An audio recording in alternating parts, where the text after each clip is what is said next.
मेरे प्यारे छात्रों, मैं जीके अनुरागी करतार कोचिंग सेंटर के बैनर तले दीपावली के शुभ अवसर पर करतार के तरफ से जो है आपके लिए बहुत ही सुनहरा अवसर और करतार लेकर आया है आपके लिए बिहार एसएससी। बहुत ही सुनहरा अवसर आपको मिला हुआ है भाई कि बिहार सरकार के द्वारा जो है बहुत ही 2012 के बाद जो फ्रेश जो है वैकेंसी आई है बिहार एसएससी से, जिसमें कि लगभग 12 जो है 12,000 की वैकेंसी जो है और मेगा वैकेंसी आई हुई है भाई। और एसएससी हर कोई बिहार का कोई भी व्यक्ति ये चाहता है कि हमें बिहार में ही जॉब मिले और अपने घर में हम जॉब करें। तो इस जो है अवसर को गंवाना नहीं है और इस अवसर को जो है को भंजा करके जो है अपने लाइफ को उज्जवल बनाना है भाई। इसके लिए बहुत ही कम फी में करतार कोचिंग सेंटर ने आपके लिए जो है बैच जो है लाया है, ऑनलाइन बैच लाया है भाई। और मात्र उसका जो फी रखा गया है वो 499 रुपीज रखी गई है और ये तो बहुत ही नॉमिनी फी है भाई। तो हम आपसे ये रिक्वेस्ट करेंगे कि आप इस बैच को ज्वाइन करें और निश्चित ही आप अपने मुकाम को हासिल करें। मैं जीके अनुरागी आपको जो है बिहार एसएससी में जो साइंस से रिलेटेड जो क्वेश्चन पूछे जाते हैं उनके बारे में मैं आपको जो है पढ़ाऊंगा, बताऊंगा। यहाँ पर मैं आपको ये बताने आया हूँ, आज मेरा पहला क्लास है और ये क्लास में मैंने ये सोचा कि मैं पहले अपने बच्चे को क्या दूँ। तो मेरे दिमाग ने ये कहा कि पहले बच्चे को मैं वो बाउंड्री लाइन दूँ और उस टाइप ऑफ क्वेश्चन से परिचय कराऊं जिस तरह की क्वेश्चन हमारे एग्जाम में पूछे जाएंगे या पूछे जाते हैं भाई। तो भाई आज मैं आपको बायोलॉजी के उस चैप्टर से भी अवगत कराऊंगा और उस चैप्टर से पूछे जाने वाले तमाम जो इम्पोर्टेंट क्वेश्चन से भी आपको परिचय कराऊंगा। तो चलिए आइए, हम सबसे पहले आपको बायोलॉजी के बारे में बताएंगे, उसके बाद जो है फिजिक्स के बारे में, उसके बाद केमिस्ट्री के बारे में भी हम आपसे चर्चा करेंगे। तो किस किस टॉपिक से है ना और कितने इम्पोर्टेंट क्वेश्चंस आपसे पूछे जाते हैं उसके बारे में मैं आपसे जो है चर्चा करने जा रहा हूं भाई। चलिए आइए, तो यहाँ पर जैसा कि हम देखते हैं कि अगर हम पैटर्न देखें बिहार एसएससी का, तो पैटर्न जब आप क्वेश्चन बैंक जब देखोगे भाई बिहार एसएससी का, तो उसमें सबसे साइंस में ज़्यादा क्वेश्चन बायोलॉजी से पूछे जाते हैं। उसके बाद फिजिक्स से और केमिस्ट्री से भी क्वेश्चन आपसे पूछे जाते हैं, लेकिन नंबर ऑफ क्वेश्चंस जो है केमिस्ट्री से कम रहते हैं, बायोलॉजी से ज़्यादा रहते हैं। और इसी चीज़ को ध्यान में रखते हुए सबसे पहले हमने ये सोचा कि अपने बच्चों को, अपने स्टूडेंट को है ना, अपने छात्रों को हम बायोलॉजी का ही मतलब वो इम्पोर्टेंट टॉपिक बतावे है ना, ताकि जो है उससे जो है वो ज़्यादा से ज़्यादा लाभान्वित हो सके, ज़्यादा ज़्यादा क्वेश्चन बना सके। सबसे पहले मैं आपसे ये कहना चाहूँगा भाई कि जब भी आप एग्ज़ाम की तैयारी करने के लिए तत्पर होइए तो सबसे पहले आप ये सोचिए कि हमें तैयारी कैसे करनी है। और उसके लिए सबसे बेहतरीन मोड ये है कि आप बस सबसे पहले एक बाउंड्री लाइन तैयार कीजिए।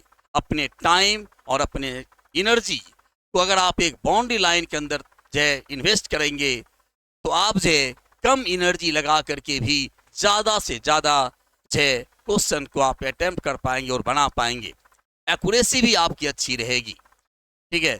इसलिए जो है क्वेश्चन बैंक को जरूर आप देखिए, उससे आपको पता चलेगा एक बाउंड्री लाइन की कैसे कैसे क्वेश्चन पूछे जाते हैं, कौन सा टॉपिक हमारा इम्पोर्टेंट टॉपिक है, कौन सा टॉपिक हमारा जो है वो कम इम्पोर्टेंट टॉपिक है और कौन जो है बेकार टॉपिक है ना। इसलिए बहुत ऐसे बच्चे होते हैं जो कि अनलिमिटेड स्काई की तरह पढ़ते जाते हैं, पढ़ते जाते हैं, पढ़ते जाते हैं भाई, उसका रिजल्ट नहीं होता और कुछ सेलेक्टेड चीज़ पढ़ करके भी बहुत बेहतर रिजल्ट करते हैं। तो मैं अपने बच्चों को बेवजह का एनर्जी जो है इन्वेस्टमेंट जहाँ तहाँ करने नहीं कह रहा हूँ भाई, बल्कि मैं एक बाउंड्री लाइन के अंदर हम आपसे जो है मेहनत करवाना चाहता हूँ। और इसीलिए मैंने सोचा कि भाई सबसे पहले मैं जो है कुछ इम्पोर्टेंट टॉपिक्स जो कि एक बाउंड्री लाइन हम अपने बच्चों को दे दें कि कौन कौन सा टॉपिक बायोलॉजी में से क्वेश्चंस आपको एराइज किए जाते हैं और कैसे कैसे क्वेश्चन पूछे जाते हैं। मैं पहले आपको उससे परिचय करवाऊंगा। उसके बाद से हम टॉपिक वाइज एक एक टॉपिक को लेकर के हम आपके पास आएंगे, फुल जो है आपको जो थ्योरी देंगे और उसके बाद जो है उस पर जो प्रीवियस ईयर्स के जो पूछे गए क्वेश्चन होंगे उसका भी प्रैक्टिस कराएंगे और थोड़ा हायर अथॉरिटी के भी क्वेश्चंस को हम जो है डील करने का प्रयास करेंगे। तो आइए भाई जरा सा हम पहले बायोलॉजी को की ओर प्रकाश डालते हैं, उसके बाद हम फिजिक्स की चर्चा करेंगे, उसके बाद हम केमिस्ट्री की ओर आपको ले जाएंगे। तो चले हम जरा सा बायोलॉजी की ओर से देखें। तो सबसे पहले जो है आप यहाँ पर देखिए कि बायोलॉजी में सबसे पहला जो टॉपिक हमारा है वो है branch of biology. Branch of biology मतलब बायोलॉजी की विभिन्न शाखाएं। भाई ब्रांच ऑफ बायोलॉजी से डिफरेंट प्रकार के क्वेश्चंस पूछे जाते हैं। जैसे मैं आपको कुछ क्वेश्चंस का मैं झलक दिखाने जा रहा हूं। यदि आपसे ये क्वेश्चन पूछा जाए कि फादर ऑफ साइटोलॉजी या साइटोलॉजी में हम जो है किसके बारे में अध्ययन करते हैं, तो आप जानते हो कि साइटो मतलब सेल, और सेल के बारे में हम विज्ञान की जिस शाखा में अध्ययन करेंगे वो हमारा कहलाएगा साइटोलॉजी। तो यहाँ पर जो है कुछ ब्रांच के बारे में आपको बता दूं। जैसे मान लो कि साइटोलॉजी आपसे पूछेगा कि भाई साइटोलॉजी में आप किसका अध्ययन करते हैं, तो क्या बोलेंगे? सेल का अध्ययन करते हैं, कोशिका का अध्ययन करते हैं। ठीक है। उसी प्रकार से अगर आपसे ये पूछा जाए हिस्टोलॉजी, हिस्टोलॉजी में हम किसका स्टडी करेंगे भाई? हम हिस्टोलॉजी में टिश्यू का अध्ययन करते हैं।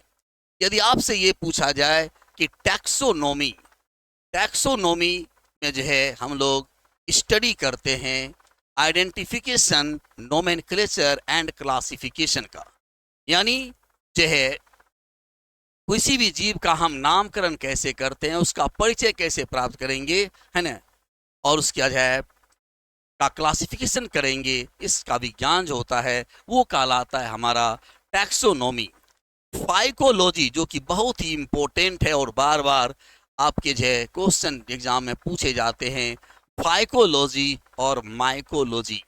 ये फाइकोलॉजी और माइकोलॉजी बार बार पूछा जाता है क्योंकि इसमें बच्चे हमारे कंफ्यूज करते हैं।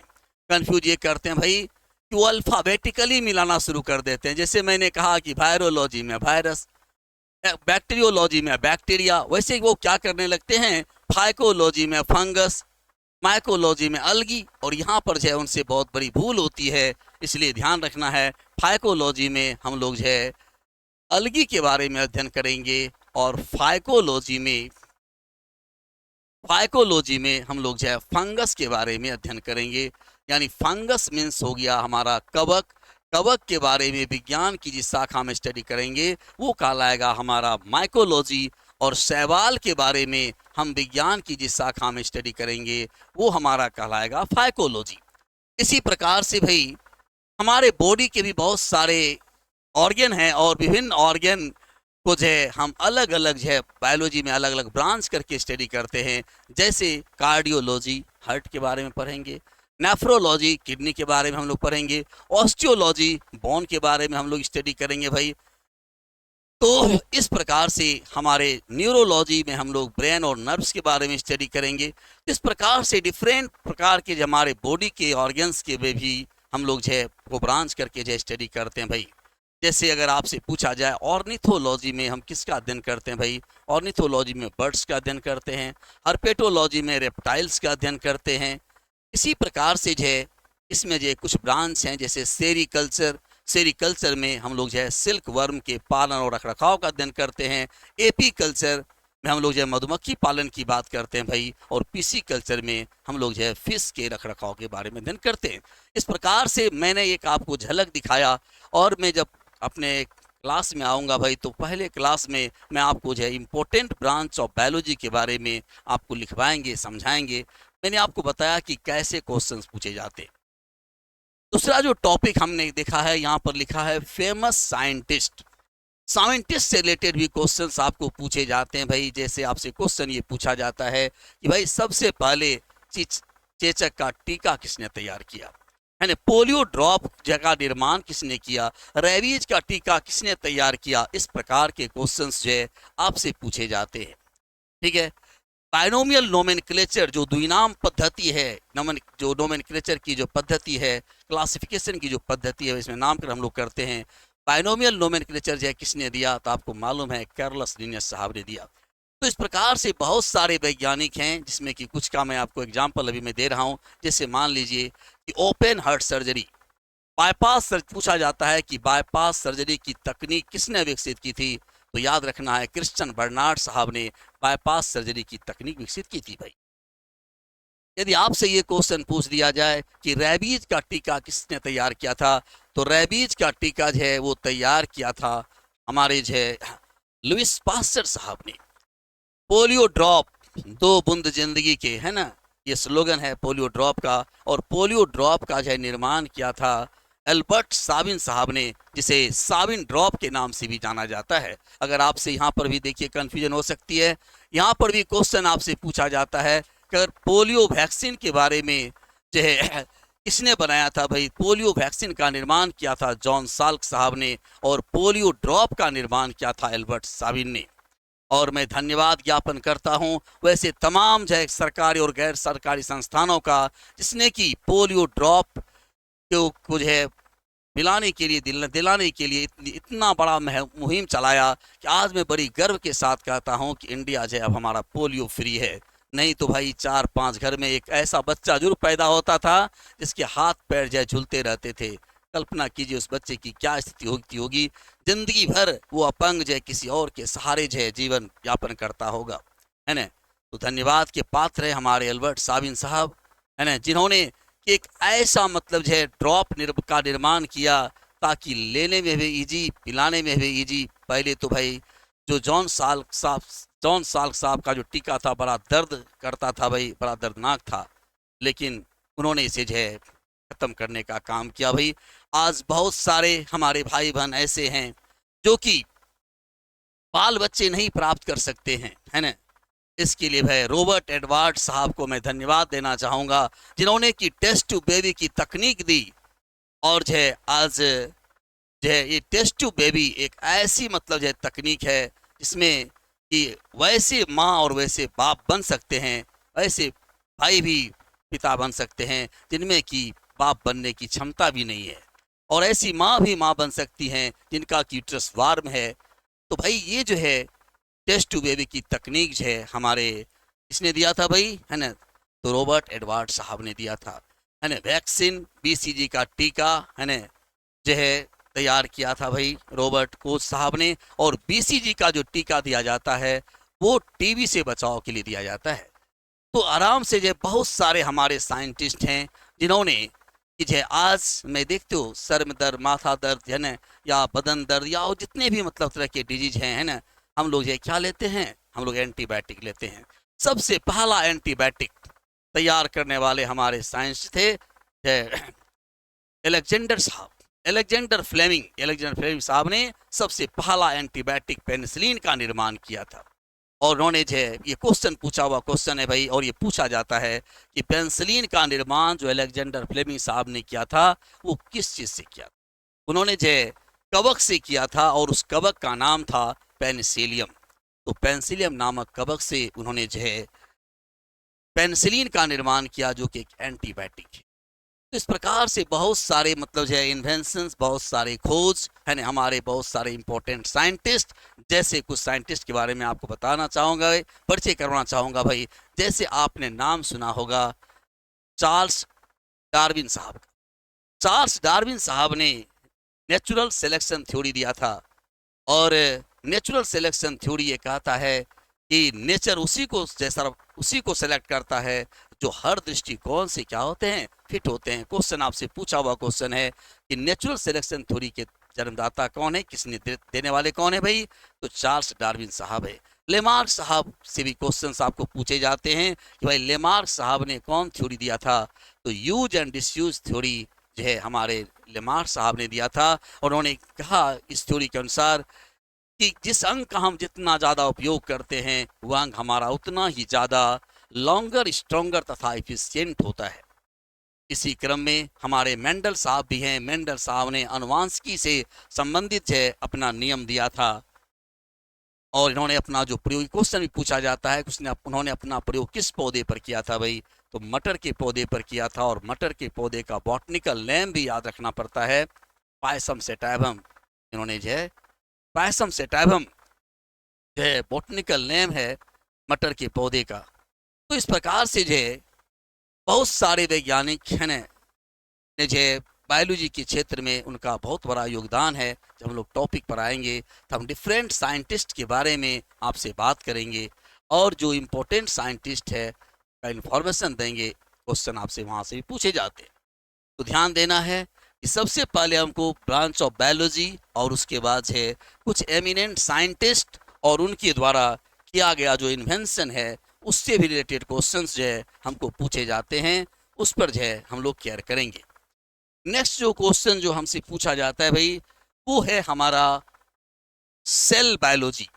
ध्यान दीजिए, सेल बायोलॉजी बहुत ही इंपॉर्टेंट टॉपिक है हमारे इस बिहार एसएससी एग्जाम का।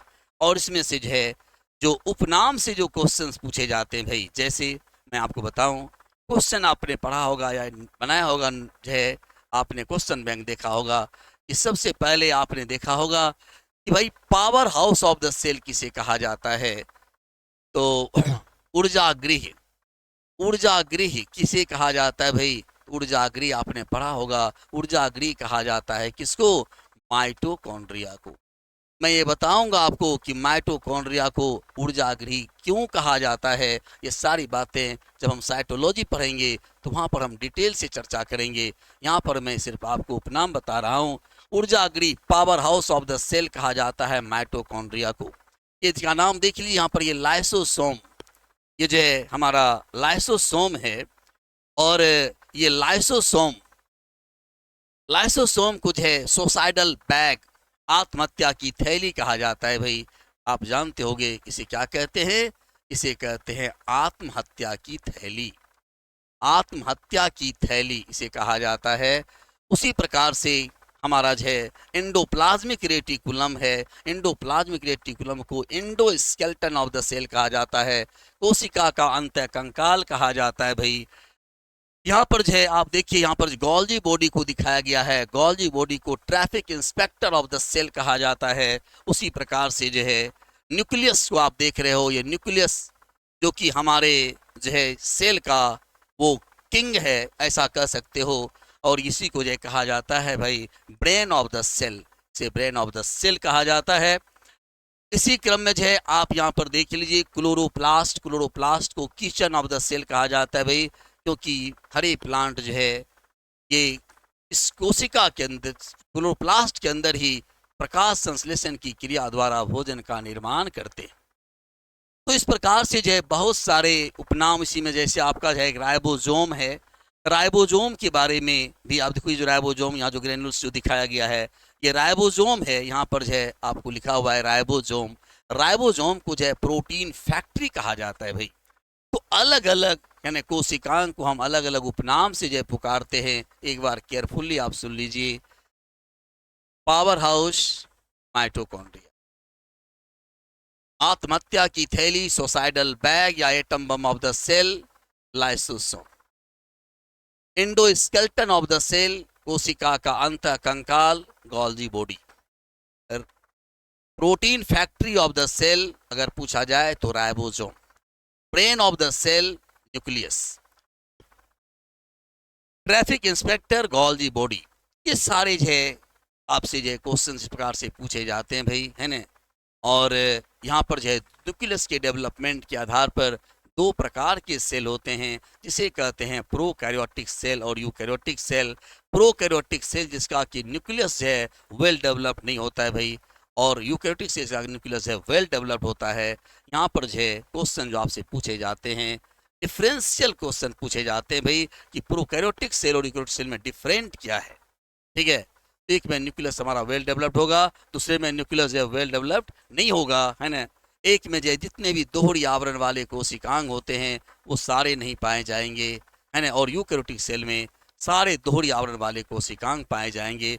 मेन जो क्वेश्चन यहाँ पर पूछा जाता है राइबोसोम के से पूछा जाता है भाई। क्वेश्चन आपसे पूछा जाएगा कि प्रोकैरियोटिक सेल में किस प्रकार के राइबोसोम पाए जाते हैं, यूकैरियोटिक सेल में किस प्रकार के राइबोसोम पाए जाते हैं। तो याद रखिएगा प्रोकैरियोटिक सेल में 70s प्रकार के राइबोसोम, जिसके दो सब यूनिट है ना, आपका जो है 30s और 50s होता है, जबकि यूकैरियोटिक सेल में 80s प्रकार के राइबोसोम, जिसका की सब यूनिट जो है 40 और 60 प्रकार का होता है।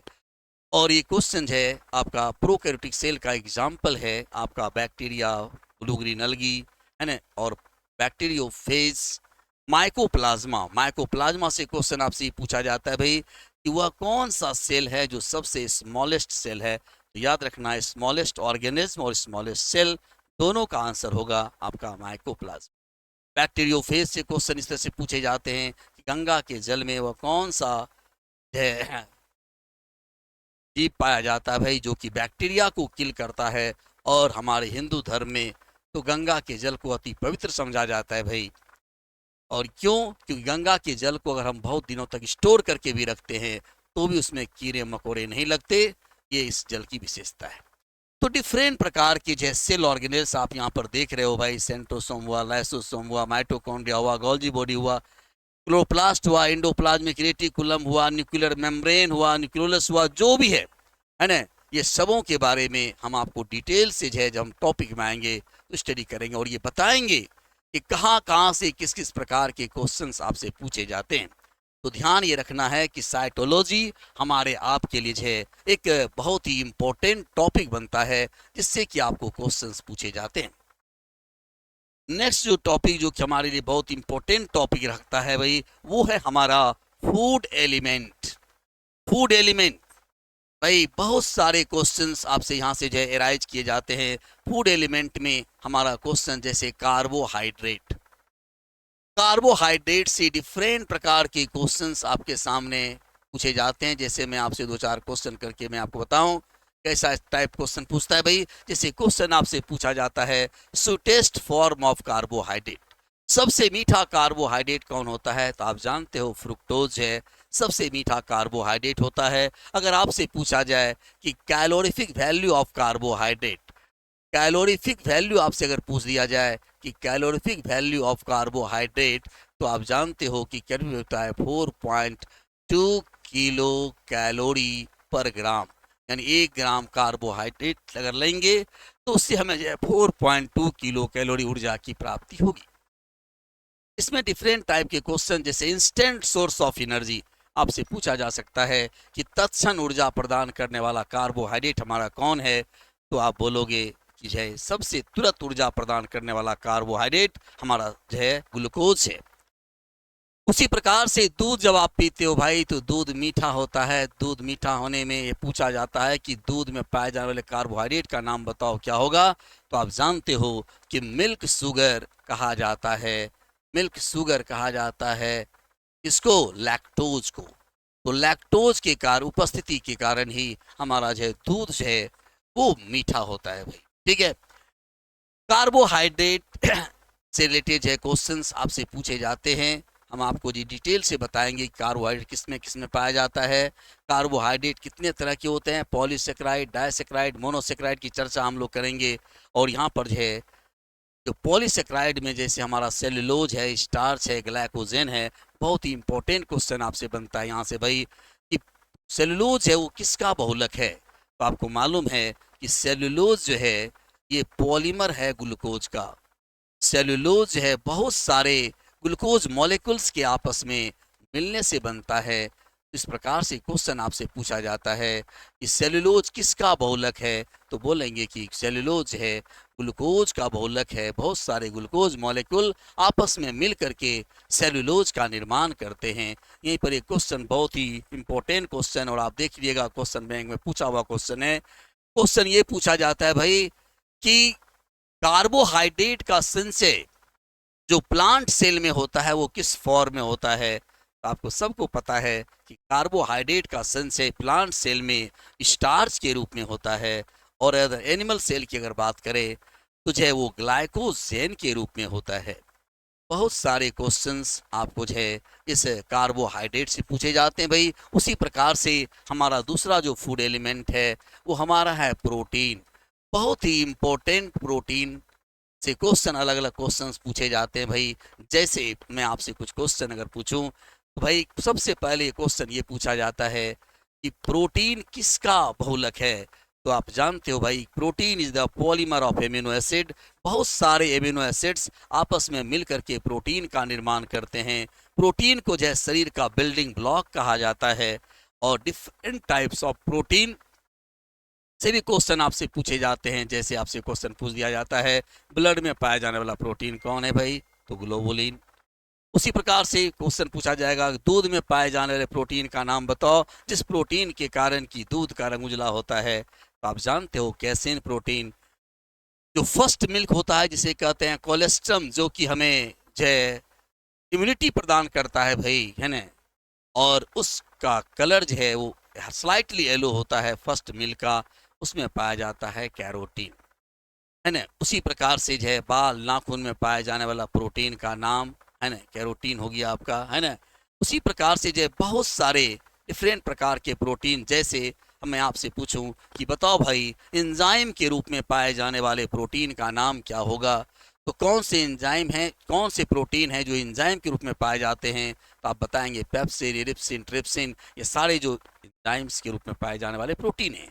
अगर आपसे ये पूछ दिया जाए कि बताओ हार्मोनल प्रोटीन किसे कहा जाता है भाई, तो याद रखिएगा इंसुलिन जो है हार्मोन के रूप में पाए जाने वाला प्रोटीन है, उसे हार्मोनल प्रोटीन कहते हैं। जैसे हमारे मांसपेशी में कॉन्ट्रैक्शन और एक्सपेंशन जो होता है, ये मांसपेशी के कॉन्ट्रैक्शन एक्सपेंशन में जो सहायक जो हमारे जो प्रोटीन है उसे कहा जाता है एक्टिन और मायोसिन। तो डिफरेंट प्रकार के प्रोटीन्स पाए जाते हैं भाई।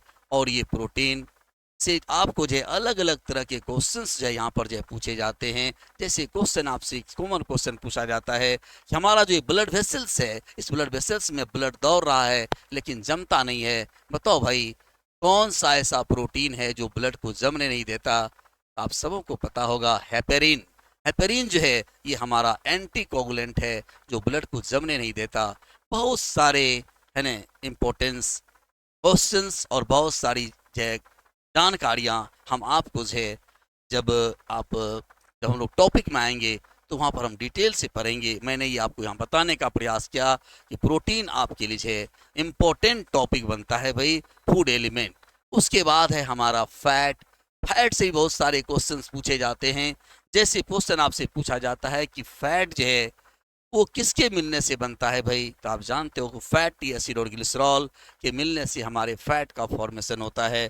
फैट का कैलोरीफिक वैल्यू सबसे ज़्यादा होता है, यानी अगर हम समान मात्रा में कार्बोहाइड्रेट, प्रोटीन और फैट अगर लें तो फैट जो हमें सबसे ज़्यादा एनर्जी देगा।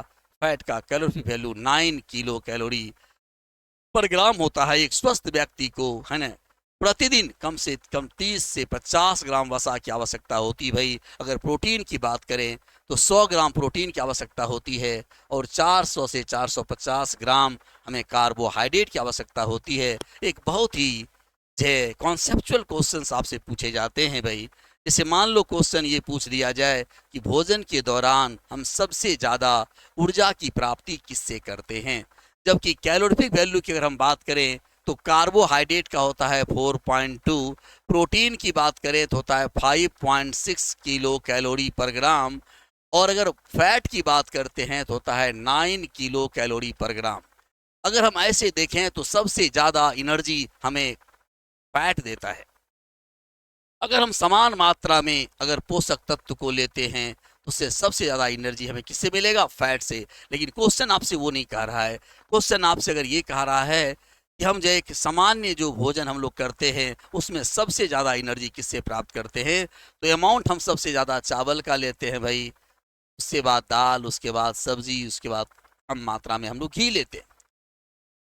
तो जो मात्रा में हम भले ही हमारा कार्बोहाइड्रेट कम एनर्जी दे रहा हो लेकिन अमाउंट हम ज़्यादा लेते हैं, इसलिए भोजन के दौरान अगर पूछा जाए सबसे ज़्यादा ऊर्जा किससे प्राप्त करते हैं तो वो हमारा जो क्या हो जाएगा, कार्बोहाइड्रेट होगा भाई, है ना। कार्बोहाइड्रेट से ऊर्जा प्राप्त करते हैं। लेकिन अगर मात्रा समान कर दे, इस समान दिया गया कार्बोहाइड्रेट, प्रोटीन और फैट अगर समान मात्रा में लेंगे तो कौन हम जो है एनर्जी ज़्यादा देगा, तो फैट एनर्जी ज़्यादा देगा भाई। इस प्रकार से मैं आपको कहना ये चाह रहा हूँ भाई कि बिल्कुल केयरफुल्ली आप क्वेश्चन को पढ़ेंगे, तब स्थिर माइंड से जवाब देंगे। कभी कभी जो है हम हड़बड़ में जो है नहीं पढ़ लेते हैं, कभी हाँ पढ़ लेते हैं। जैसे मान लो पूछ दिया गया भाई कि कौन जो है सबसे ज़्यादा एनर्जी नहीं देता है, हमने नहीं देखा नहीं, और गड़बड़ में जो है हम जो है सबसे ज़्यादा एनर्जी वाले को जो है टिक करके चले आते हैं। तो नहीं जो है बहुत ही एक्सीडेंटल पॉइंट होता है एग्जामिनेशन हॉल में। अगर कहीं किसी क्वेश्चन में नहीं अगर हो तो सबसे पहले उसे राउंड कीजिए और केयरफुल्ली जो है ऐसे क्वेश्चन को जो है आप हल करने का प्रयास कीजिए। उसके बाद जो हमारा जो है फूड एलिमेंट है भाई, वो है हमारा विटामिन्स। विटामिन्स बहुत ही इम्पोर्टेंट जो है टॉपिक बनता है भाई किसी भी एग्जाम में। कोई भी एग्जाम आप देने जाइए, छोटा से बड़ा वनडे एग्जाम हो, वहाँ पर जो है हमको विटामिन से क्वेश्चन पूछे ही पूछे जाते हैं भाई। तो यहाँ पर जो है मैं आपको जो है कुछ विटामिन से रिलेटेड कैसे कैसे क्वेश्चंस पूछे जाते हैं मैं आपको बताना चाहूँगा भाई। सबसे पहले तो विटामिन के केमिकल नेम से क्वेश्चन पूछे जाते हैं, और उसकी डिफिशियंसी से होने वाले रोग के बारे में क्वेश्चन पूछे जाते हैं, और ये भी पूछे जाते हैं कि इसका सोर्स क्या है। जैसे मैं अगर आपसे कहूँ कि भाई कि विटामिन ए की कमी से कौन सा रोग होता है, तो हर भाई जानते हैं कि विटामिन ए की कमी से रतौंधी होता है, जीरोप्थेल्मिया होता है।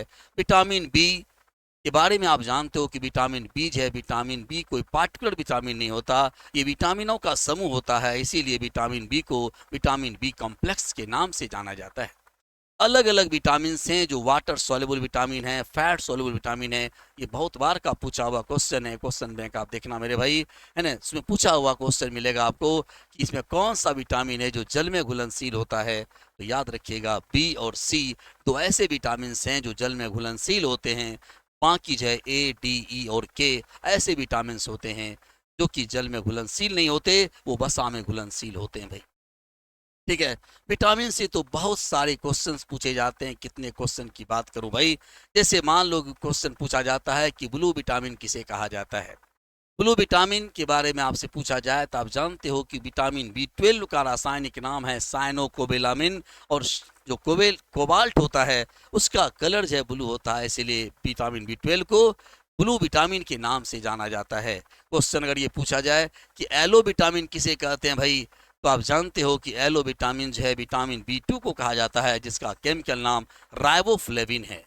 तो राइबोफ्लेविन को विटामिन जो है एलो विटामिन के नाम से भी जाना जाता है।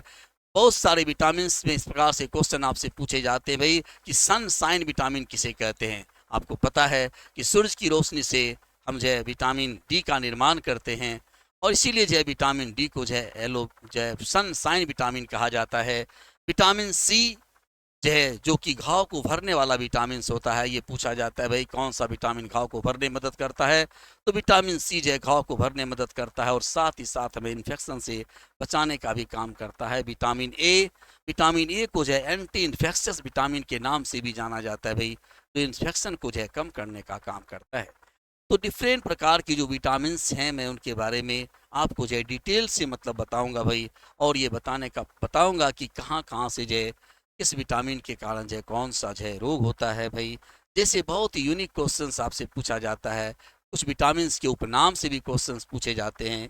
जैसा मैंने अभी आपसे बताया कि येलो विटामिन किसको कहते हैं, ब्लू विटामिन किसको कहते हैं भाई, ब्यूटी विटामिन के नाम से किसे जाना जाता है। तो आपको याद होगा कि विटामिन ई को जो है ब्यूटी विटामिन के नाम से भी जाना जाता है। इस प्रकार से विटामिन जो है बहुत ही इम्पोर्टेंट टॉपिक बनता है हम लोगों का भाई। विटामिन के बाद हम लोग जो है carbohydrate, protein, fat, vitamin, minerals and water. Minerals से भी बहुत सारे क्वेश्चंस बनते हैं।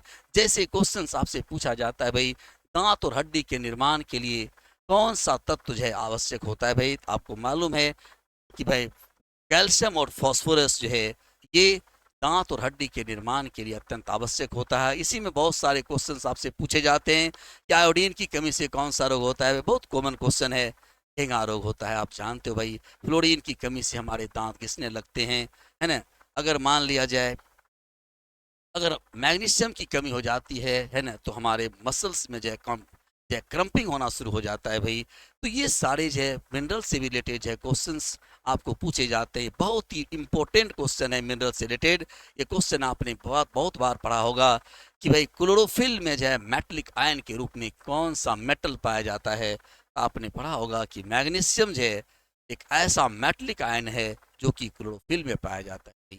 तो इस प्रकार से जो है हमारे मिनरल से रिलेटेड बहुत सारे क्वेश्चंस हम आपको जो है चर्चा करेंगे जब हम लोग टॉपिक पर आएंगे। और उसके बाद है हमारा वाटर। वाटर के बारे में क्वेश्चन पूछे जाते हैं भाई कि वाटर का पीएच मान क्या होता है। आपने देखा होगा प्रीवियस ईयर के क्वेश्चंस में बीपीएससी ने भी इस क्वेश्चन को पूछा था कि भाई वाटर का पीएच मान क्या होता है, वाटर को यूनिवर्सल सॉल्वेंट क्यों कहते हैं, है ना। वाटर का जो है किस टेम्परेचर पर जो है जल का घनत्व जो है सबसे ज़्यादा होता है। भाई बहुत ही इंपॉर्टेंट क्वेश्चन मैं आपके सामने रखा हूँ। ये क्वेश्चन जो है बार बार पूछा हुआ क्वेश्चन है कि 4 डिग्री सी पर जो है जल का जो घनत्व होता है वो सबसे ज़्यादा होता है। तो यहाँ पर मैंने आपको जो है carbohydrate, protein, fat, vitamin, minerals और वाटर के बारे में मैंने थोड़ी थोड़ी आपको जो है सिर्फ सुपरफिशियल जानकारी दी। जब हम लोग मैच में आएंगे हम डिटेल से आपको चाहिए सारे, और मैं दावे के साथ कहूँगा कि जो टॉपिक मैं आपको पढ़ा दूंगा उससे एक भी क्वेश्चन नहीं छूट सकते। हाँ, बस शर्त यह है कि जो बात आपको बताया जाए उस पर जो है आप जी जान से उसको अपना बनाने का प्रयास कीजिए, है ना। आप क्वेश्चन छोड़ के नहीं आओगे, मैं इसकी गारंटी देता हूँ। चलिए उसके बाद जो है ये तो हमारा फूड एलिमेंट से क्वेश्चन हो गया भाई। उसके बाद जो है हमारा टॉपिक ये देखो डाइजेस्टिव सिस्टम, पाचन तंत्र से अलग अलग तरह के क्वेश्चंस पूछे जाते हैं भाई। जैसे पाचन तंत्र में सबसे पहले हमारा टीथ, तो टीथ से रिलेटेड बहुत सारे क्वेश्चन पूछे जाते हैं भाई। पूछा जाता है कि भाई मनुष्य का डेंटल फॉर्मूला क्या होता है ना। पूछा जाएगा कि आपका जो टीथ है, टीथ का जो अपर लेयर है इनामेल, है ना, हमारे बॉडी का सबसे हार्डेस्ट पार्ट कौन सा है। तो क्वेश्चन पूछा जाता है भाई कि हमारे शरीर का सबसे हार्डेस्ट पार्ट तो हमारा क्या होगा, इनामेल होगा। दांत जो है हमारे जो दांत जो है संरचना में अलग अलग तरह के होते हैं, जो स्तनधारी होते हैं भाई। कुछ एक्सेप्शनल क्वेश्चन पूछे जाते हैं। जैसे मैं ये कहूँ कि biology is the science of exception, तो ये कहना जाए तो युक्ति नहीं होगा भाई, क्योंकि बायोलॉजी में बहुत सारे अपवाद भरे पड़े हैं, इसलिए भाई बायोलॉजी को अपवादों का विज्ञान कहा जाता है। जैसे भाई मैं दांत की चर्चा कर रहा हूँ तो मैं यहीं पर आपको एक एग्जाम्पल में देना चाहूँगा कि देखो जितने भी हम लोग स्तनधारी होते हैं, स्तनधारी के दांत संरचना में जो है बिल्कुल अलग अलग होते हैं। आप देखो नोज टीथ जो है नाक के सामने वाला जो हमारा दांत है वो कहलाता है इंसीजर, जो कि कटिंग टीथ है। आई के सामने वाला जो दांत है वो हमारा जो है वो कैनाइन टीथ है, जो कि नुकीला होता है भाई। उसी प्रकार से जो मोलर, प्रीमोलर, ये 4 प्रकार के दांत होते हैं, जिसमें कि इंसीजर जो है वो कटिंग टीथ है, कैनाइन जो है वो टीयरिंग टीथ है, चीरने फाड़ने का काम करता है भाई। मोलर जो है वो चबाने का काम करेगा, है ना। प्रीमोलर जो है वो चबाने का काम करेगा। और जो मोलर जो कि सबसे अंत में जो जो दांत पाया जाता है भाई, जिसमें कि बड़े बड़े कष्ट पाए जाते हैं, है ना, वो जो है भोजन को जो है ग्रिंडिंग करने का काम करता है। और जो हमारे सबसे लास्ट मोलर जो मोलर टीथ हैं उसे जो है अकल का दांत कहा जाता है, विस्डम टीथ कहा जाता है भाई। और ये भी क्वेश्चन आपसे पूछा जाता है कि अकल दांत जो है किस प्रकार का ऑर्गन है। याद रखिएगा अकल का दांत जो है वो एक वेस्टिजियल ऑर्गन है, जिसका हमारे शरीर में कोई प्रॉपर वर्क नहीं होता। तो भाई डिफरेंट प्रकार के जो है टीथ से रिलेटेड भी क्वेश्चन जो है आपसे पूछे जाते हैं। हम लोग टॉपिक में आएंगे तो वहाँ पर हम दांत के बारे में डिटेल से आपको बताएंगे। दूसरा ऑर्गन है माउथ के अंदर हमारा टंग। टंग भी जो है बहुत ही इंपॉर्टेंट बॉडी ऑर्गन है भाई, जिसका काम भोजन के स्वाद को ग्रहण करना, बोलने में मदद करना है। और एक विशेषता टंग की ये भी है कि टंग जो है सिर्फ घुलनशील पदार्थों के ही स्वाद को ग्रहण कर पाता है। और टंग के अलग अलग स्पॉट्स होते हैं। आगे का भाग जो है वो मीठा स्वाद के लिए, किनारे वाला भाग खट्टा था नमकीन स्वाद के लिए, और पीछे वाला भाग तीखा स्वाद के लिए हाईली सेंसिटिव होते हैं। इस प्रकार से भी क्वेश्चन आपसे पूछे जाते हैं कि कौन सा भाग जो है इस कौन जीव का कौन सा भाग किस काम के लिए रिस्पॉन्सिबल होता है भाई। उसके बाद हमारा है सलाइवरी ग्लैंड, लार ग्रंथि। लार ग्रंथि से लार का सेक्शन होता है। लार में पाया जाता है कार्बोहाइड्रेट को पचाने वाला एंजाइम टायलिन और लाइसोजाइम। टायलिन क्या करता है भाई, कार्बोहाइड्रेट को जो हम लोग भोजन के रूप में स्टार्च लेते हैं उस स्टार्च को जो है माल्टोज में कन्वर्ट करने का काम करता है। यानी कार्बोहाइड्रेट का पाचन है माउथ से प्रारंभ हो जाता है। बहुत ही इंपॉर्टेंट क्वेश्चन ये बनता है भाई कि वह कौन सा फूड एलिमेंट है जिसका पाचन है माउथ से प्रारंभ हो जाता है। तो बोलेंगे कार्बोहाइड्रेट कार्बोहाइड्रेट का पाचन जो है माउथ से प्रारंभ हो जाता है। कार्बोहाइड्रेट का पाचन माउथ से प्रारंभ हो जाएगा भाई। और क्वेश्चन आपसे अगर ये पूछ दिया जाए कि वह हमारे बॉडी का वह कौन सा पार्ट है जहां पर कि कार्बोहाइड्रेट का पाचन बंद हो जाता है, याद रखना है भाई ये स्टोमिक। स्टोमिक जो है ये कार्बोहाइड्रेट का पाचन जो है यहाँ पर जो आकर के स्टॉप हो जाता है भाई। कार्बोहाइड्रेट पचता नहीं है यहाँ पर। क्यों नहीं पचता है भाई? इसलिए नहीं पचता कि जो है कार्बोहाइड्रेट को पचाने वाले किसी एंजाइम का सेक्रेशन इस हमारे जो है स्टोमिक के वाल से नहीं होता। और चूंकि HCl के कारण हमारा जो है स्टोमिक में भोजन इतना ज़्यादा हाईली एसिडिक हो जाता है कि जो सलेवरी एंजाइम जो कार्बोहाइड्रेट का पाचन करते हुए आ रहा था माउथ से, यहाँ पर आने के बाद वो जो है काम करना बंद कर देता है ना। तो इस प्रकार से स्टोमिक में कार्बोहाइड्रेट का पाचन नहीं होता। क्वेश्चन आपसे ये पूछा जाता है, बताओ भाई कार्बोहाइड्रेट स्टोमिक वाले भाग में किस पोषक तत्व का पाचन जो है होता है? ध्यान रखिएगा यहाँ पर जो है सबसे ज्यादा हमारे प्रोटीन का पाचन होता है। प्रोटीन का पाचन जो है हमारे स्टोमिक। बाद में जो है हमारे जो है लीवर से क्वेश्चंस आपको पूछे जाते हैं। हमारे बॉडी का सबसे लार्जेस्ट ग्लैंड कौन है? तो लार्जेस्ट ग्लैंड कौन है भाई? लार्जेस्ट ग्लैंड हमारा लीवर है। याद रखिएगा लार्जेस्ट ग्लैंड जो है वो लीवर है। उसी प्रकार से जो है बगल में हमारा पेनक्रियाज है जो कि पत्ती की तरह का ग्लैंड है। और पेनक्रियाज से क्वेश्चंस आपसे पूछे जाते हैं कि वो कौन सा ग्लैंड है जो एक्सोक्राइन और इंडोक्राइन दोनों ग्लैंड की तरह कार्य करता है भाई। विकसित ग्रंथि या मिक्स्ड ग्लैंड की तरह कार्य करता है हमारा pancreas. Pancreas is the second largest gland of our body. ये हमारे बॉडी का जो है दूसरा सबसे बड़ा ग्लैंड है।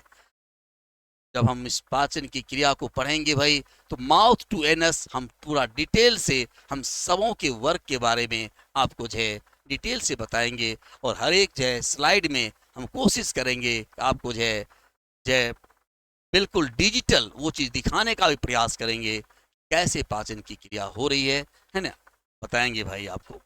यहाँ पर जो है उसके बाद है क्वेश्चन आपसे पूछा जाता है कि पाचन की क्रिया कहाँ समाप्त हो जाती है? तो ध्यान रखिएगा पाचन की क्रिया जो है स्मॉल इंटेस्टाइन की मिडिल पार्ट में जो समाप्त हो जाता है। और अवशोषण की क्रिया जो है स्मॉल इंटेस्टाइन के लास्ट पार्ट इलियम वाले भाग में समाप्त हो जाता है। क्वेश्चन आपसे पूछा जाता है कि बड़ी आंत जो आप देख रहे हो, ये जो बड़ी आंत है, बड़ी आंत में किस चीज़ का पाचन होता है भाई? तो बड़ी आंत में जो है पाचन की क्रिया नहीं होती भाई। बड़ी आंत में मुख्य रूप से जल का अवशोषण होता है। और उसके बाद ये भोजन जो है चला आता है रेक्टम वाले भाग में। उसमें जब छोटी आंत से जब बड़ी आंत में जब भोजन जाता है तो सीकम वाले भाग में आता है भाई। और यहाँ पर एक जो है अंगुली नुमा उभार पाया जाता है जिसे कहा जाता है फर्मी फॉर्म अपेंडिक्स। अपेंडिक्स के बारे में क्वेश्चन ये पूछा जाता है कि अपेंडिक्स हमारे बॉडी में अपेंडिक्स का क्या वर्क है? तो ध्यान रखिएगा appendix has no proper work in our body. It is a vestigial organ. और वेस्टिजियल ऑर्गन मतलब अवशेषी अंग। और ऐसे अंग को अवशेषी अंग कहा जाता है जिसका हमारे शरीर में कोई काम ही नहीं होता भाई। ठीक है, तो बहुत सारे डाइजेस्टिव एंजाइम्स के बारे में हम आपसे चर्चा करेंगे। डिफरेंट जो है हमारे डाइजेस्टिव जो ग्लैंड हैं और जो है जितने मतलब जो है हमारे डाइजेस्टिव ऑर्गन हैं, हम सब के बारे में आपसे डिटेल से बात करेंगे जब हम लोग टॉपिक पर आएंगे भाई। तो मैंने आपको कुछ इंपॉर्टेंट क्वेश्चन के बारे में बताया। ऐसे ऐसे क्वेश्चंस आपको पूछे जाते हैं। हमारे इस एपिसोड से आपको कम से कम ये पता मैं लगाना चाह रहा हूँ कि आपके पास एक बाउंड्री लाइन होना चाहिए कि किस टॉपिक से कैसे कैसे क्वेश्चन पूछे जाते हैं। और मैं आपको वही बता ही रहा हूँ आपको भाई। चलिए नेक्स्ट जो है टॉपिक जो हमारा बनता है वो सर्कुलेटरी सिस्टम बनता है, जिसमें कि हम लोग जो है ब्लड ग्रुप RH फैक्टर इसके बारे में चर्चा करते हैं। कार्ल लैंडस्टीनर साहब का नाम हम लोग जो है सुने होंगे भाई। उन्होंने जो है ब्लड को 4 वर्गों में बांटा। यहाँ पर बहुत ही इंपॉर्टेंट क्वेश्चन बनता है हमारा ब्लड से कि ब्लड का pH मान क्या होता है, ब्लड किस प्रकार का टिश्यू है। तो आपको मालूम है ब्लड एक जो है कनेक्टिव टिश्यू है। इसका pH मान आपसे पूछा जाता है तो आपको मालूम है pH मान क्या होता है, 7.4 होता है। इसका नेचर क्या हो जाएगा भाई? ये इसका नेचर जो है बेसिक होता है। ब्लड के जो है दो तरह के कंपोनेंट, एक सॉलिड कंपोनेंट, एक लिक्विड कंपोनेंट। सॉलिड कंपोनेंट में आरबीसी, डब्ल्यूबीसी, प्लेटलेट्स की चर्चा हम लोग करते हैं। आरबीसी से क्वेश्चन पूछे जाते हैं, भाई आरबीसी का जीवन काल कितने दिन का होता है? सभी भाई को बहन को पता होगा कि 120 डेज। रेशियो अगर आपसे पूछ दिया जाए कि भाई बताओ आरबीसी और डब्ल्यूबीसी का रेशियो क्या होता है, आरबीसी और डब्ल्यूबीसी का अगर रेशियो की हम बात करें तो आरबीसी से डब्ल्यूबीसी का जो रेशियो होगा वो 600:1 होगा। अगर 600 हमारा आरबीसी होगा तो मात्र 1 डब्ल्यूबीसी होगा। तो इस प्रकार से बहुत सारे आरबीसी के बारे में एक और जो है जानकारी आप लें कि आरबीसी का निर्माण हमारे बोन मैरो में होता है और आरबीसी का जो विखंडन होता है वो हमारे जो है स्प्लीन में होता है। इसीलिए स्प्लीन को आरबीसी का कब्रगाह कहा जाता है। बहुतों बार का पूछा हुआ क्वेश्चन है भाई कि आरबीसी को आरबीसी का कब्रगाह किसे कहा जाता है? तो आरबीसी का कब्रगाह स्प्लीन को कहा जाता है। ये बात आप जानिए। उसके बाद है ब्लड ग्रुप के बारे में। जैसे ब्लड ग्रुप एंटीजन और एंटीबॉडी के आधार पर जो है ब्लड ग्रुप जो है 4 वर्गों में बांटा गया है भाई, है ना। किसने बांटा? कार्ल लैंडस्टीनर साहब ने बांटा। और उन्होंने जो है ए बी और ओ, ये 4 ब्लड ग्रुप, 4 ग्रुप में जो है ब्लड को जो है वो डिफ्रेंशिएट किया है भाई। और ये 4 ग्रुप में जो है ब्लड को उन्होंने बांटा। और जिसमें से क्वेश्चन आपसे बहुत बार का पूछा हुआ क्वेश्चन, सारे भाई बहन को ये क्वेश्चन मालूम होगा भाई कि हमारा जो है सर्वदाता ब्लड ग्रुप कौन होता है भाई? इसको हम लोग कहते हैं यूनिवर्सल डोनर। ये यूनिवर्सल डोनर ब्लड ग्रुप हमारा क्या है? ये हमारा यूनिवर्सल डोनर ब्लड ग्रुप हमारा जो है ये ओ है। और सबसे लेने वाला जिसे हम लोग कहते हैं यूनिवर्सल एक्सेप्टर, ये हमारा यूनिवर्सल एक्सेप्टर ब्लड ग्रुप जो होता है ये हमारा जो है ए बी है ना। आगे हम इसमें आपको बताएंगे आर एच फैक्टर के बारे में, है ना। जब हम लोग टेस्ट करवाते हैं ब्लड भाई तो आर एच पॉजिटिव होगा, आर एच निगेटिव होगा, क्या होगा, ये कैसे पता करते हैं उसकी चर्चा हम लोग करेंगे। और ये भी पता करेंगे कि आर एच फैक्टर का क्या रोल हमारे लाइफ में है। मैं आपको यहाँ सिंपल में एक थोड़ा सा कन्विंस ये कर देना चाहता हूँ कि अगर लड़का आर एच पॉजिटिव हो तो लड़की आर एच निगेटिव से शादी नहीं होनी चाहिए। अगर आर पॉजिटिव लड़का आर निगेटिव लड़की से शादी करता है तो फर्स्ट प्रेगनेंसी में भी सेफ, बस सेकेंड इज फैटल। लेकिन पहली प्रेगनेंसी उसकी अच्छी होगी, दूसरे बाद में जो है बच्चा जो है मरेगा ही मरेगा, माँ भी मरेगा और बच्चे पर भी जीवन पर खतरा होगा। तो इस प्रकार से जो है हम ये समझाएंगे कि आपको क्यों ऐसा नहीं होना चाहिए भाई। दूसरी बात कि जो है ब्लड डोनेशन की बात हम आपको बताएंगे कि जो है ब्लड डोनेशन किस प्रकार का होना चाहिए, कौन ब्लड ग्रुप किसको ब्लड डोनेट कर सकता है, किसको ब्लड नहीं कर सकता है, डोनेट कर सकता है भाई। और दूसरी बात ये है हम यहाँ पर ये बताएंगे कि अगर माँ पिताजी का ब्लड ग्रुप अगर मालूम हो तो बच्चे के ब्लड ग्रुप होने की क्या संभावना होती है। जैसे मान लिया जाए अगर मैं आपसे ये कह दूं कि पिता का ब्लड ग्रुप जो है, पिता का ब्लड ग्रुप मान लो ए बी है और माता का ब्लड ग्रुप जो है, माता का ब्लड ग्रुप अगर ओ है तो possible blood group of child क्या होगा। अगर हम possible blood group of child का अगर निकालना चाहें तो भाई ध्यान रखिएगा, अगर इस तरह के बच्चे है ना घर में पैदा हो रहे हों और वो अगर बच्चा माँ और पिताजी के ब्लड से टैली कर रहा हो, इसका मतलब ये है कि माँ जो ये कह रही है कि इस बच्चे का बाप जो है फलाना आदमी है, वो गलत बोल रही है। यहाँ पर जो है बच्चे का जो है फादर जो है कोई और है जिसे बोला नहीं जा रहा है। तो भाई ये हम कैसे पता करेंगे, है ना। तो ये जो है बहुत इसके बारे में डिटेल से आपको बताऊंगा। यहाँ पर जो है ऐसा बच्चा पैदा होगा, ऐसा ब्लड ग्रुप वाला बच्चा पैदा होगा भाई जिसका ब्लड ग्रुप न तो माँ से टैली करेगा और न उसके बाप से टैली करेगा, है ना। किससे टैली करेगा भाई? बोल दीजिए। पड़ोसी से टैली करेगा, है ना। पड़ोसी से टैली करेगा भाई, है ना। तो ऐसा हो सकता है मे बी कि बच्चे का ब्लड ग्रुप है अपने माँ पिताजी से टैली नहीं भी करे। ये सारा डिटेल से मैं आपको बताऊंगा। और साथ ही साथ ये देख रहे हो ना, ये हार्ट, दिल, बहुत सारे लोग इसके मरीज हैं, है ना। लेकिन भाई बेवजह का हमारा हार्ट बदनाम होता है। दिल तो पागल है ना। तूने यार मेरा दिल तोड़ दिया, दिस दैट लंद फंद, बहुत सारे स्लोगन हम सुनने को मिलते हैं। लेकिन सही बात तो ये है भाई कि दिल का कोई मांजरा नहीं होता, सारा ये बीच खोपड़ा है दिमाग का खेल होता है भाई, है ना। दिल तो बस सिर्फ ओनली पंपिंग स्टेशन है हमारे बॉडी का, पूरे होल बॉडी से ब्लड को लाना और पंप करके बाहर निकाल देना, हमारे दिल का ही काम है। और जो हार्ट से रिलेटेड हम जितनी भी जानकारियां हैं मैं आपको डिटेल से दूंगा भाई। और जय अगर आप किसी से ये कहते हो कि यार तूने मेरा दिल तोड़ दिया, इससे ज़्यादा बेहतर कहना ये होगा कि यार तूने मेरे दिमाग का हाइपोथैलेमस तोड़ दिया, क्योंकि hypothalamus is the centre of feeling, है ना। तो फीलिंग का जो सेंटर है वो हमारा हाइपोथैलेमस है, ठीक है भाई। इसलिए हम लोग हार्ट के बारे में पढ़ेंगे, हार्ट में कितने चैम्बर होते हैं। आपको मालूम है हार्ट में 4 चैम्बर होते हैं भाई। जैसे देखो यहाँ पर राइट ऑरिकिल है, लेफ्ट ऑरिकिल है, राइट वेंट्रिकल है, लेफ्ट वेंट्रिकल है, 4 चैम्बर यहाँ पर दिखाया गया है ना। ये जो ब्लू कलर से दिखाया गया है ये हमारा जो है आर्टरी है ना, सॉरी, ये हमारा जो है भेन है। और ये भेन जो है अशुद्ध रक्त को कैरी करने का काम करता है।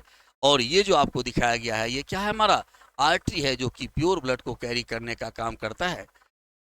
तो इस प्रकार से जो है यहाँ पर जो है कुछ एक्सेप्शन की बात भी हम लोग करेंगे, जैसे पल्मोनरी आर्टरी हुआ, पल्मोनरी वेन हुआ, है ना, जो कि जो है उल्टा पुल्टा काम करता है भाई। ये सारी बातें हम आपको बताएंगे। दिल में किस प्रकार के साउंड उत्पन्न होते हैं, क्यों उत्पन्न होते हैं, लब डब, ये सारी बातें हम लोग जो है यहाँ पर डिटेल से अध्ययन करेंगे जब हम लोग अपने टॉपिक में आएंगे। नेक्स्ट जो टॉपिक से जो क्वेश्चन हमको पूछे जाते हैं वो है हमारा स्केलेटन सिस्टम।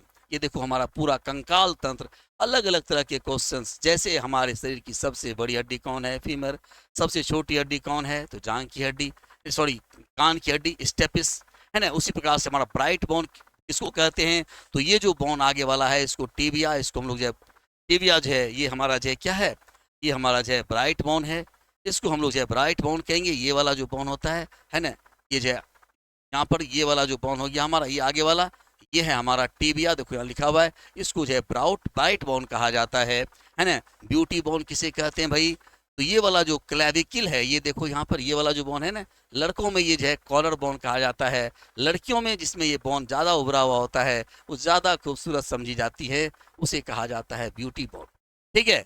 उसी प्रकार से हमारे जो है कितने रिब्स पाए जाते हैं भाई, तो आपको मालूम है कि जो है 12 जोड़ी रिब्स पाए जाते हैं। बीच में हमारा स्टर्नम होता है। इस रिब्स में भी 3 प्रकार के रिब्स होते हैं, है ना, ट्रू रिब्स, फॉल्स रिब्स और फ्लाइट रिब्स। सारी डिटेल से जानकारी हम आपको देंगे भाई। इसी में आपसे पूछा जाता है फनी बोन कौन कौन कहलाता है, तो फनी बोन जो हमारा कहलाता है ये ह्यूमरस। इसमें अगर चोट लग जाए भाई तो आप रोते नहीं हो, हंसते हो, मागे मैं एकदम, है ना, लगता है इसे करंट लग गया हो। तो ये सारी बातें हम आपको जो डिटेल से समझाएंगे स्केलेटन सिस्टम में। उसके बाद जैसे भी आपको क्वेश्चंस जो पूछे जाते हैं भाई, जो मैंने आपको बताया किस प्रकार से इसमें जो मसल्स के बारे में क्वेश्चंस पूछे जाते हैं, हमारे बॉडी में कितने मसल्स पाए जाते हैं भाई, कितनी हड्डियां पाई जाती हैं।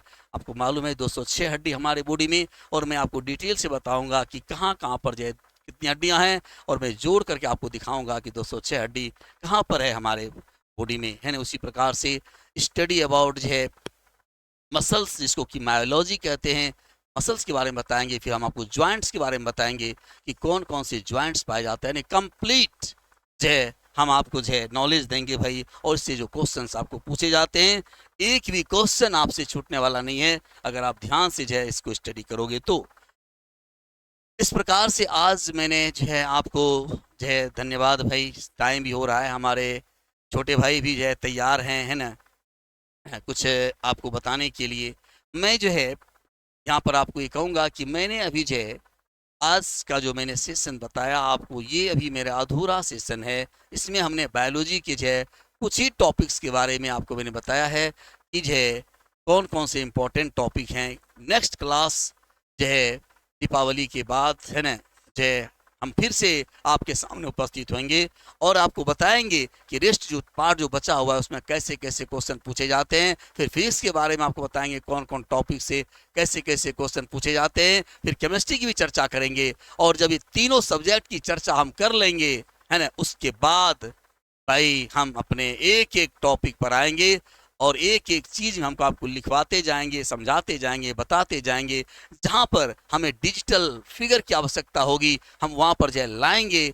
और हम कोशिश करेंगे कि बायोलॉजी फिजिक्स केमिस्ट्री के जो है कोई भी समस्या आपके पास नहीं रह पाए, है ना। और इन्हीं शब्दों के साथ ढेर सारी शुभकामनाएं हम अपने सुनने वाले भाई बहनों को, है ना, जय दीपावली की ढेर सारी शुभकामनाएं देते हैं भाई, है ना। और जय बहुत ही प्यार मोहब्बत और लाइटनिंग का जो ये पर्व हमारा दीपावली है ना, मस्ती से आप मनाइए, है ना, और अपने लोगों के साथ शेयर कीजिए। लेकिन याद रखिए, है ना, कि आपके लिए जो तोहफे के रूप में जो ये जो है कोर्स, है ना, बिहार एसएससी जो Kartar coaching centre private limited, है ना, मखनिया कुआं की तरफ से जो आपको पेश किया जा रहा है ना। और हम जो है हमारे ऐसे जो है बहुत ही जो है फेमस टीचर आपको जो है बहुत कम पैसे में अवेलेबल हो रहे हैं, है ना, उनको जो है आप सुनिए और ज्ञानवर्धन भी कीजिए। और साथ ही साथ, है ना, बस ये सोचिए इस बार हमें अपने मुकाम को हासिल करके रहना है, चाहे जो हो, कितनी भी बाधाएं क्यों ना आए, है ना। देखो भाई, एक चीज मैं कह देना चाहता हूँ कि एक्सक्यूज करने वाले के लिए, है ना, हमेशा एक्सक्यूज होता है। टाइम निकालने वाले के लिए टाइम मिलता है, अगर टाइम नहीं निकाला जाए तो किसी के पास जो है एक्स्ट्रा टाइम नहीं होता। ठीक है, थैंक यू भाई, सबों को जो है हमारा नमस्कार और साथ ही साथ सबों को ढेर सारी शुभकामनाएं। Okay, bye.